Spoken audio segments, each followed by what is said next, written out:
Hello, friend. I'm Echo of Grace, and if you're here, I know exactly how your heart feels right now. It's that heavy silence when you look around your life and think, is this all there is? I've been there, staring at the ceiling at 3 a.m., feeling the weight of the world, wondering if God had simply forgotten my address. I know what it's like to put on a brave face all day and then cry into your pillow because the joy promised in Scripture felt like a lie written for someone else. We all reach that point where the well of purpose runs dry and the exhaustion of trying to force joy consumes us. But listen closely.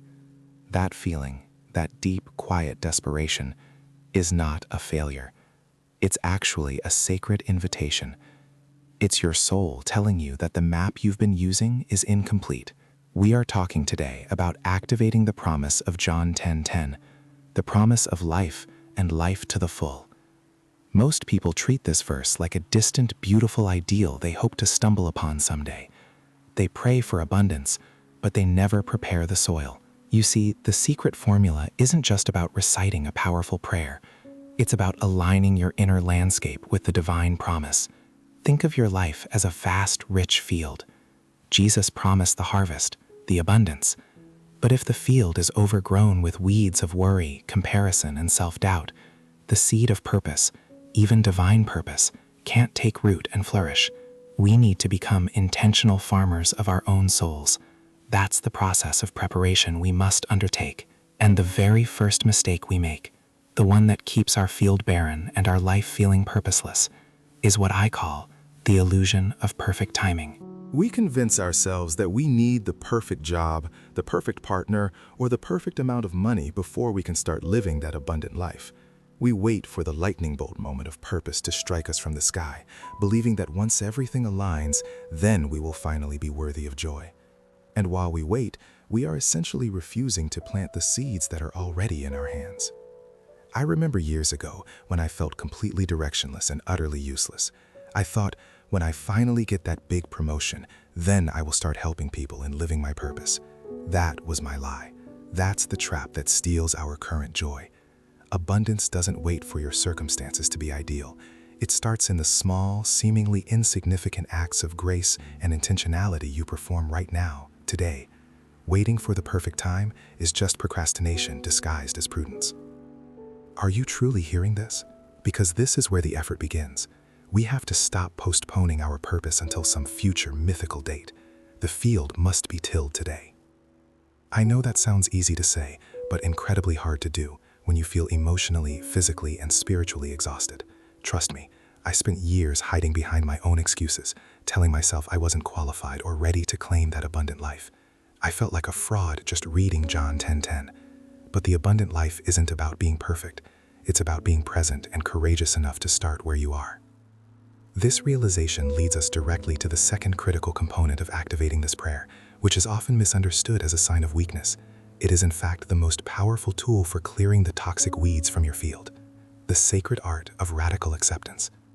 This is where we stop fighting the reality we are in and start using it as fertilizer for the future. When we resist our current circumstances, the debt, the broken relationship, the job we hate, we drain our energy fighting a battle that is already won by reality. Radical acceptance doesn't mean resignation. It means acknowledging the truth of your soil right now, without judgment. When I finally stopped fighting the fact that I had made terrible financial decisions, I was able to channel that wasted energy into finding a solution. That acceptance was the first step toward clearing the ground. And this process of acceptance is deeply connected to how we manage the energy that flows through us every day. We must identify the hidden energy leaks that are sucking the moisture and life out of our field, preventing any seed of purpose from sprouting. These leaks aren't always big, dramatic failures. They are often tiny, insidious habits that sabotage our souls. One of the most common and most destructive is the constant need for external validation. We look to others to tell us we are worthy, instead of trusting the intrinsic value given to us by the Creator. And that need for validation is a leak that will always leave you empty. We cannot cultivate a purposeful life if we are constantly relying on the fickle opinions of the world to water our seeds. The only reliable source of water is within your connection to the divine, the quiet voice that reminds you of who you are supposed to be. This reliance on the internal truth is the foundation of the true abundant life promised in John 10:10. It's about building an inner reservoir that never runs dry. That inner reservoir, the one filled with true purpose, is constantly under attack, not just from the outside world, but from the insidious noise we allow into our own space. I want to talk about the second major leak I see destroying the possibility of abundant life for so many beautiful souls. A leak I struggled with for years until I finally realized I was mistaking static for guidance. I remember lying awake, crying myself to sleep, feeling utterly disconnected. I would pray desperately, begging for a sign, begging God to just tell me what my purpose was. But the answer never seemed to come, and I convinced myself that maybe God had forgotten me, or perhaps my calling was just too small to be worth His time. I know how it feels to believe that you are wandering alone in the desert while everyone else seems to have a clear map. But the issue wasn't that the guidance wasn't there. The issue was the volume of my life. We live in an age that glorifies constant stimulation. We are terrified of silence. We fill every tiny gap in the car, in line at the store, the moment we wake up with inputs, notifications, and other people's opinions. We are so busy consuming that we have no bandwidth left to create or to listen. Listen closely now, because this is the root of the problem. You cannot hear the subtle, quiet voice of purpose while you are drowning in the loud, demanding voices of the world. The abundant life promised in John 10:10 is a life of fullness, not a life of busyness. We mistake activity for achievement, and we end up exhausted, running on a treadmill that leads nowhere. Think of your soul as a fertile garden, the one we talked about needing water.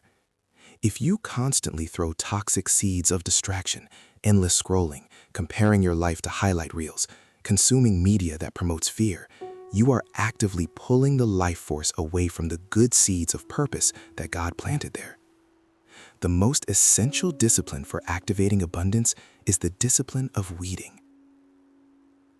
Are you truly listening to this right now?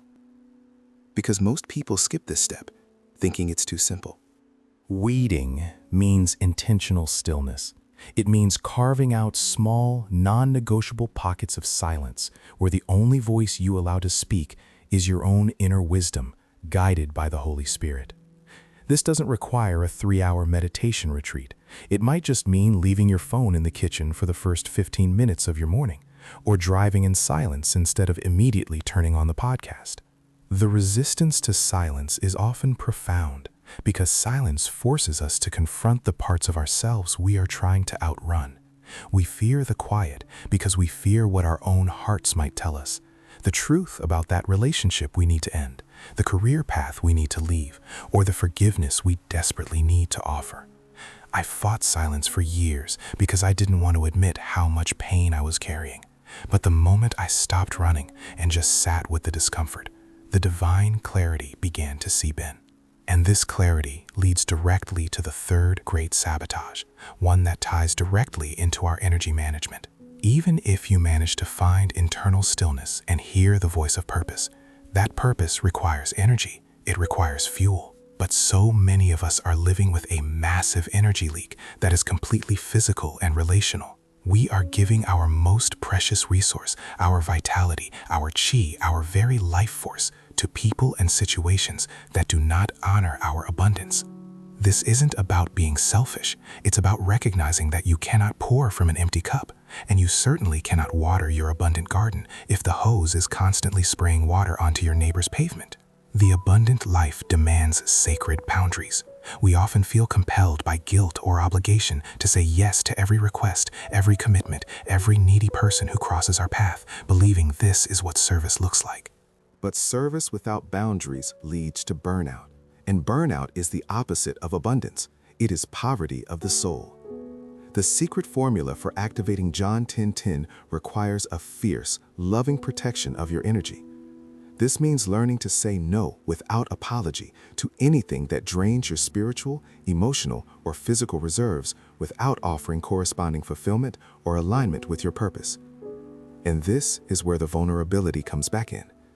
Learning to set boundaries was one of the hardest lessons for me. I was a classic people pleaser.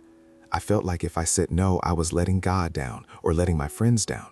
But in reality, I was letting myself down, and by extension, I was preventing myself from being fully available for the specific mission I was called to. The moment I started protecting my yeses, I found that the energy I needed to pursue my true purpose multiplied tenfold. So, we move from internal truth to weeding the noise, and now to safeguarding our energy. But there is a final, often overlooked habit that absolutely cripples the abundant life, and it's the way we handle the past. Many of us are trying to build a new, joyful life while carrying the entire weight of our old failures, resentments, and mistakes on our backs. This isn't just emotional baggage, it's a physical drag on our spiritual momentum. You cannot run the race of abundance if you are constantly looking over your shoulder at yesterday. The enemy uses those past failures, the mistakes you made in relationships, the money you wasted, the opportunities you missed, to whisper shame and condemnation into your ear, convincing you that you are fundamentally unworthy of the life Christ promised. But the abundant life is a life lived in constant, radical forgiveness. Not just forgiving others, which is vital, but forgiving yourself. We often hold ourselves to a standard of perfection that even God doesn't require of us. We cling to the pain of the past as some weird form of self-punishment, thinking that if we just suffer enough, we will somehow earn redemption. That is not grace.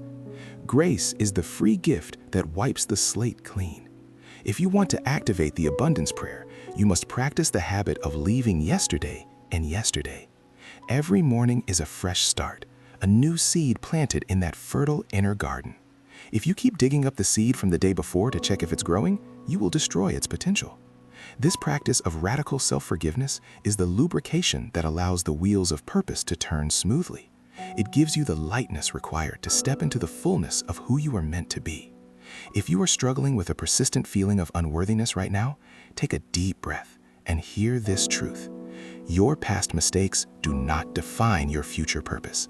They are lessons, not eternal chains. Let them go. And once you've let go of the chain, you need to learn how to hear the whisper that guides your next step. This is the third essential pillar for activating the John 10:10 abundance in your life, and I call it the practice of holy hearing. So many times we pray for direction, we beg God for purpose, but the moment we finish our prayer, we rush straight back into the noise of the world, the notifications, the endless scrolling, the anxiety of the to-do list. We are essentially asking a friend for a secret and then immediately putting on noise-canceling headphones. I remember when I was chasing success, running on empty, trying to force open doors that were clearly meant to stay shut. My life felt like a cluttered garage, full of things I didn't need, and I was terrified of the silence, because silence meant confronting the emptiness inside me. I know that feeling of needing to fill every single second, just so you don't have to hear your own heart beating.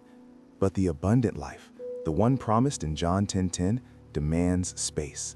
It demands quiet. Think back to our metaphor of the seed in the inner garden. The seed has been planted, that's your purpose, and the soil is clean, that's forgiveness. Now the seed needs time to absorb the light and the water.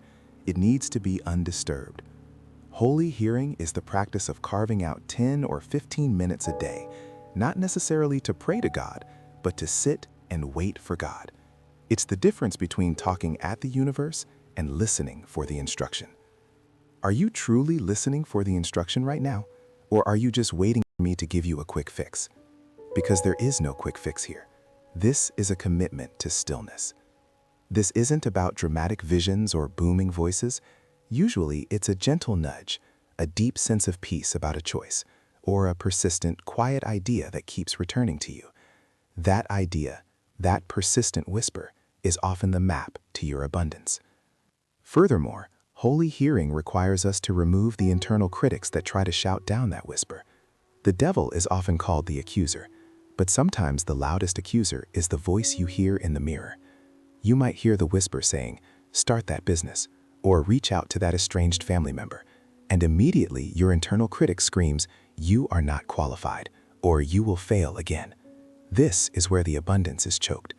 Abundance is not merely material wealth. It is the courage to act on divine instruction, regardless of the fear. And that leads us to the final beautiful step in this formula, which is the activation itself, the practice of radical obedience. This is the hardest part because it requires movement, often when we feel least prepared. Jesus said, "I have come that they may have life and have it more abundantly." He didn't say, "I have come so they can sit and think about having life." Abundance is kinetic, it's moving energy. When you receive the whisper during your holy hearing time, when you feel that internal nudge, you must act immediately, even if it feels small or silly. That small step is the root breaking through the soil. Maybe the instruction is simply to smile at the cashier today, or to write down 3 things you are grateful for, or perhaps it's to finally forgive the person who hurt you the most. Radical obedience means acting before your ego has time to construct 1,000 reasons why you shouldn't. I remember a time when I felt a clear instruction to call someone I hadn't spoken to in years, someone who had hurt me deeply. Every fiber of my being screamed no. I felt unworthy, angry, and afraid of rejection, but I forced myself to pick up the phone. It was terrifying. And you know what? That conversation wasn't a miracle cure, but it released a blockage in my own spirit that I didn't even realize was there. That act of obedience unlocked a new level of peace in my life, far more valuable than any money or status. This is the secret formula, my friend. It's simple, but it's not easy. It's the combination of radical forgiveness, letting go of the past, holy hearing, making space for the present instruction, and radical obedience, acting on that instruction, no matter how small the step seems. These 3 practices create a flow, an open channel for the abundance of John 10:10 to enter your life. It stops being a promise you hope for and starts being a reality you live in. I want you to understand that purpose is not something you find ready-made under a rock. Purpose is something you grow, day by day, moment by moment, through these small acts of faith and obedience. The abundant life is already yours. It's not something you earn, it's something you accept and step into. It is the life that overflows, not because of what you have achieved, but because of who you are allowing yourself to become. If this message has touched your heart, if you felt that nudge of recognition, please don't let this moment pass you by. Radical obedience starts now. Take a moment right where you are and commit to one small specific act of obedience today. Write it down in the comments below. What is the one thing you know you need to do, but you keep putting off? Share it. Let's hold each other accountable because we are walking this path together. If you found peace and clarity here, and if you want to keep cultivating that inner garden with us, please subscribe to the channel. Hit that notification bell so you don't miss the next step in this journey of faith. And if you know someone who is struggling right now, feeling like they are walking through a desert, share this video with them. You might be the vessel that brings them the water they desperately need. Thank you for allowing me to share this sacred space with you today. May your heart be light, may your ears be open, and may the abundant life of John 10:10 overflow in every area of your being. Go in peace.